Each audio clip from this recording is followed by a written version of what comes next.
Starz Comedy caught up with comedian Greg Proops, who recently performed at the Montreal Just for Laughs Comedy Festival. I have no marketable skills. I would either be a petty criminal or some sort of drug smuggler, so stand-up seemed like the way to go for me. Quebec is, I think, the most fiercely independent of all the provinces, and wants to secede and become its own country. And the feeling that I get from the rest of Canada is that rest of Canada is like, hey, you know, go for it.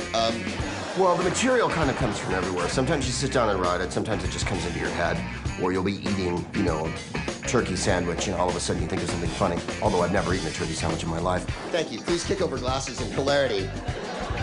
If anyone is spitting liquid through their nose, I'd like to know about it, because there's no higher achievement, quite frankly, in comedy. You could write anything you like, but to have someone go laugh like that is... That's what I live for. I went through a few stages. I thought I wanted to be a radio personality, or as we used to call them in those days, a disc jockey. And then an actor, and then I discovered that reading your own lines and living in bars was funner. Why, what a specific question. George Carlin is my hero. Richard Pryor, Cheech and Chong were wild. I saw them when I was, you know, a teenager. The Fireside Theater, Monty Python, Peter Cook and Dudley Moore, Bill Cosby. I adore Lily Tomlin, Flip Wilson. I loved Flip Wilson when I was little. And people were eating food off of food. I mean, I don't know how involved you are with eating. I love eating. I'm totally overweight. But when I hit the plate, boom, the show's over. I don't really look for the plate to be made of edible substances. In Hawaii, I think the funniest people in the world, quite frankly, aren't comedians. Like the most beautiful women in the world aren't models. The most beautiful woman in the world is working in a Burger King in Yakima, Washington. And the funniest guy in the world is working in a shoe store in Lansing, Michigan. Check out the upcoming Just for Laughs comedy tour at hahaha.com. Starz Movie News spoke with the cast and director of the sweet new film, Charlie and the Chocolate Factory. I, Willy Wonka, have decided to allow 5 children to visit my factory. Willy Wonka sends out 5 golden tickets all over the world, you know, and they're hidden in 5 Wonka bars. They could be anywhere. You found Wonka's last golden ticket? Charlie gets one, and 4 sort of nastier kids get the others. Please enter. Who are you? He's Willy Wonka. Having grown up in the 70s, watching the Gene Wilder version, as an actor thinking, my God, where am I going to go? You know, because Wilder's version was so beautiful and it was a great interpretation of the doll book. I'm Tyler Beauregard. I don't care. I don't look, I love the chocolate. I can see that. I thought, well, okay, every time anything comes near in terms of memory of the Wilder version, veer left. Sometimes those turns got a little bit radical, but I think it was the right thing to do. I do say that all seemed rather rehearsed. You're really weird. From me to the writer to the actor, the studio, everybody wanted to kind of go back to the book, because that's why I think it's such a classic. I want a squirrel! Don't touch that squirrel's nuts! So I think there's many layers of messages in the film. One, certainly, you know, the importance of family. Why is everything here completely pointless? Candy doesn't have to have a point. That's why it's candy. Charlie and the Chocolate Factory, playing in theaters now. This was not random. This wasn't some killing frenzy.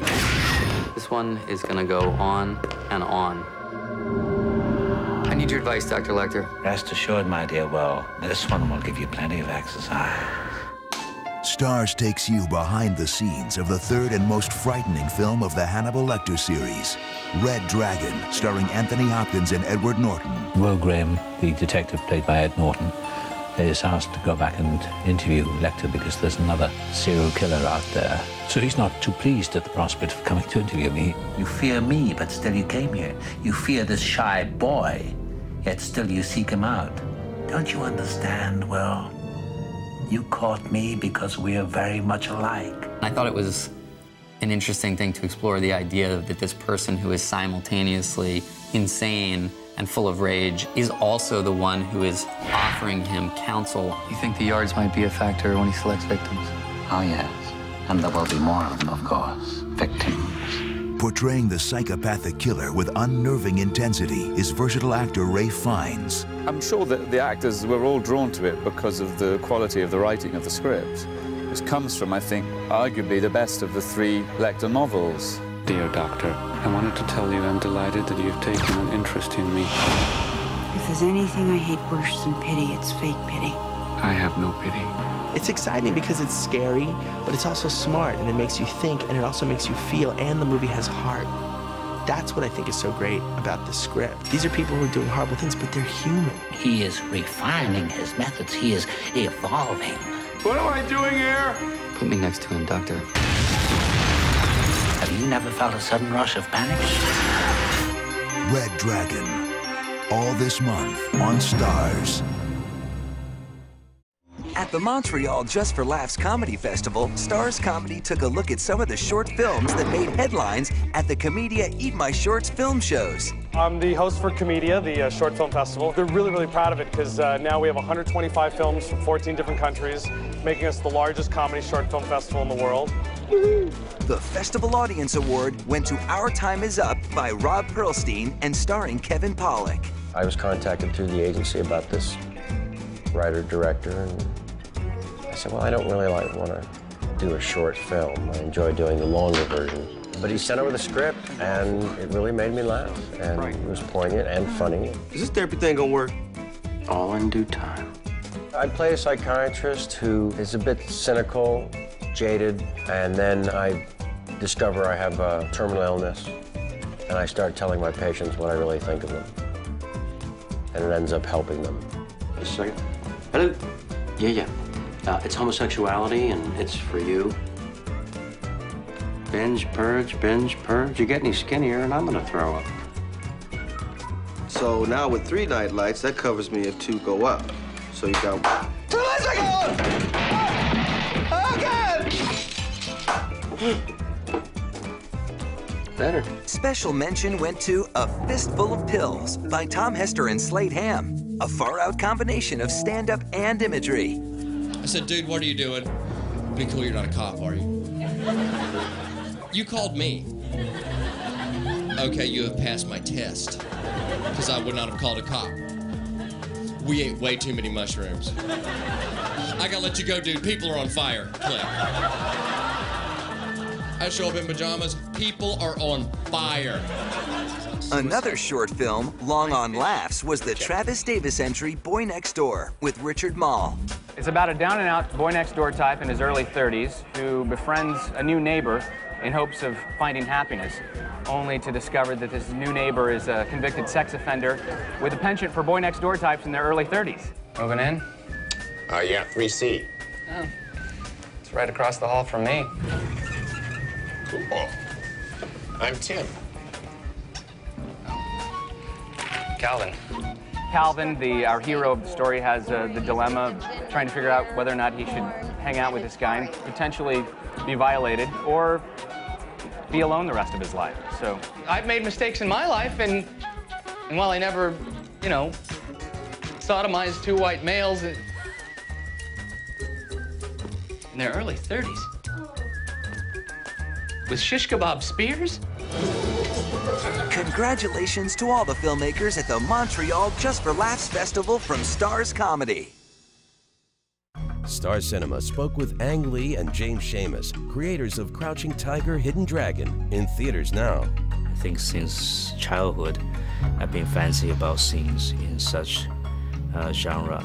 The fantasy martial art, movies and novels, they entertain us, influence us in a big way in the Chinese society where I came from.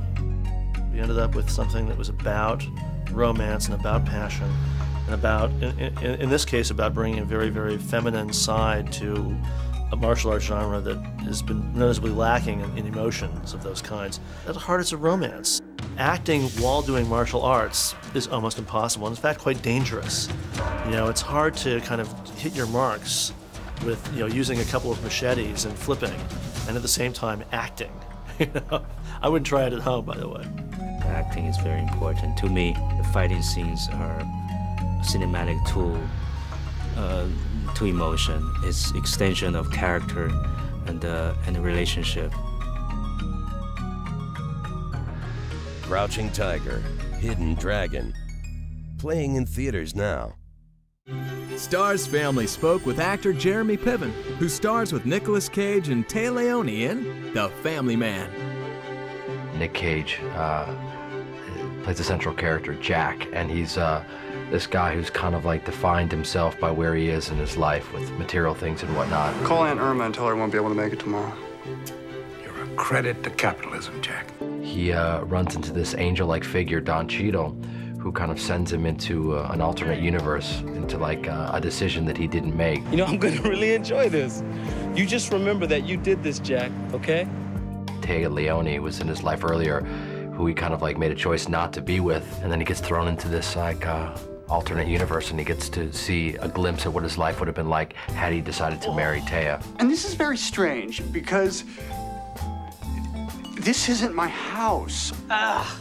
Those aren't my kids. I'm not Dad. I'm not a dad. I play Nick's best friend, Arnie, and it's just really great kind of, you know, acting givens to play. I mean, you're playing in a scene with a guy whose character has no idea who you are because it's an alternate universe that he's been thrown into. So he's looking at me and I have all this history with him and he has none. Come on, buddy.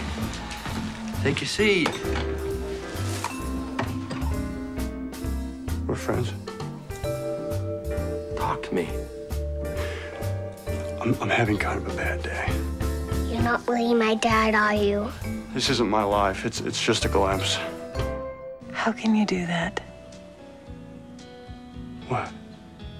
Look at me like you haven't seen me every day for the last 13 years. You know, we have these choices in this life, and one of the great things about movies is you get to explore choices that sometimes you don't get to in life, and that's what's kind of fun about this movie. And, you know, just to kind of like know that it's never too late, you know, to kind of take your life back. Some people kind of feel like they settle in this life, and I don't know if that's maybe the best thing to do, and I think this movie explores different options. Don't miss The Family Man, Wednesday at 8:30 on Starz Family. I got started in stand-up comedy after college because I knew I didn't want to be in the world of advertising or, you know, anything like that. So I went to Los Angeles. I grew up in Connecticut, and I went to every open mic night in Los Angeles and just started working on material and trying to come up with a style. I was originally influenced by Steve Martin, Andy Kaufman, and Albert Brooks. And ultimately, I don't think my style is really that close to any of those. I'm more of laid-back, kind of subtle, dry comic, you know. It's not like in-your-face kind of stuff. A lot of times people don't know what they're going to see in a club when they come to see me because they don't really know I do stand-up, but it's really what I do. I remember the first time I went to a club, it was the Improv. I didn't even go inside. I sat out in my car and just looked at the club. I didn't have the nerve to go in because I figured if I went inside, they know I was there to do stand-up and I'd have to go on. So then the next week I went to the open mic night and I went inside and I put my name in the hat, and they pulled my name about halfway through the night, and it was a good crowd, and they said, "Kevin Nealon?" And everybody's looking around, and I started looking around too because I didn't want to go up, you know, so I was pretending I wasn't here. The next time I went on, it was about 1:30 in the morning. There was maybe 2 tables left, and I went on, and I was just hooked, you know, just because I made like a few people laugh, whether they were drunk or not. Doing the Tonight Show with Johnny Carson was probably the highlight of my career. I mean, I've never had a natural high like that. Even doing Saturday Night Live, I mean, the Tonight Show with Johnny Carson was the ultimate. The best advice I ever got was get up as much as you can on stage and keep writing and be original.